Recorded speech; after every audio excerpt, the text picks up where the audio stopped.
Une dernière chose, fonction affine, on va lier les variations et le signe. Donc, on a par exemple f de x égale 2x moins 1, l'expression d'une fonction affine. Première chose, l'ordonnée à l'origine qui vaut moins 1. Dans ce cas-là, on peut déjà placer le point d'abscisse 0 et d'ordonnée moins 1. Et ensuite, un coefficient directeur de 2, ce qui veut dire 2, c'est 2 sur 1.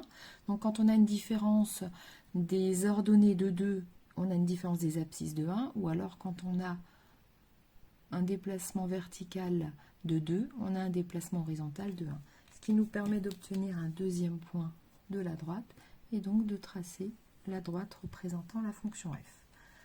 Au niveau des variations, le coefficient directeur est tout simplement positif puisqu'il vaut 2.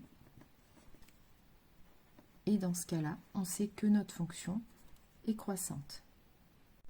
Ensuite, le signe. Pour le signe, il suffit de regarder la position de la droite par rapport à l'axe des abscisses, si on le fait graphiquement justement.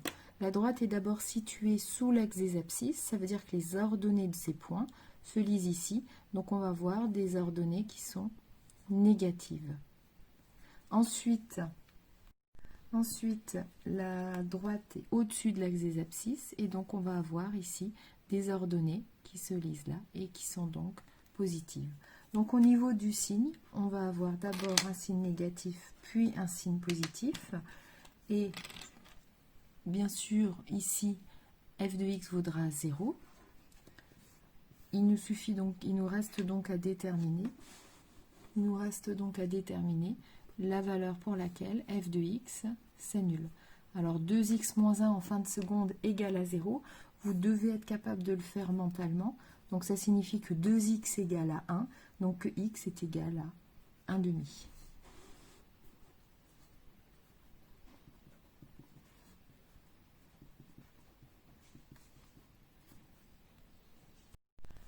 Donc, pourquoi est-ce qu'on a pu obtenir ce tableau de signes? Ici, on a utilisé le fait que la fonction est croissante, et donc le coefficient directeur, ou plutôt le taux de variation pour la fonction affine, est positif. Donc, si vous dites que le taux de variation est positif, donc la fonction est croissante, d'où le tableau de signes suivant, vous n'avez plus besoin de faire ce qu'on faisait au préalable, résoudre une inéquation. C'est une autre manière de rédiger, d'expliquer le signe d'une fonction affine. On va appliquer la même méthode à la fonction f qui a comme expression 2 tiers de x plus 2. Donc première chose, ordonnée à l'origine qui vaut 2. Donc la droite passe par le point de coordonnée 0, 2. Ensuite, coefficient directeur de moins 2 tiers, donc une différence des abscisses de 3. Je vais avoir une différence des ordonnées de 2. Mais attention, il est négatif le coefficient directeur. Donc si je mets ici une différence des ordonnées de 2, je vais avoir une droite qui monte. Donc il faut là, voilà, que je descende entre guillemets. Donc j'ai une différence des ordonnées de 2, une différence des abscisses de 3. J'obtiens donc ma droite qui représente la fonction f. Cette droite, elle descend, donc on va dire que la fonction f est décroissante. Et pourquoi? Parce que le coefficient directeur, m, vaut moins 2 tiers. Donc m est négatif, ce qui nous permet de dire que la fonction affine est décroissante. Fonction affine décroissante, je vais pouvoir faire le tableau de signes. Ça veut dire que j'imagine que ma droite, elle est d'abord située au-dessus de l'axe des abscisses. Donc mes ordonnées se lisent sur la partie là de l'axe des ordonnées. Donc je vais avoir des ordonnées positives. Donc d'abord, une fonction affine positive. Elle s'annule ici. Et ensuite, ma droite, elle est sous l'axe des abscisses.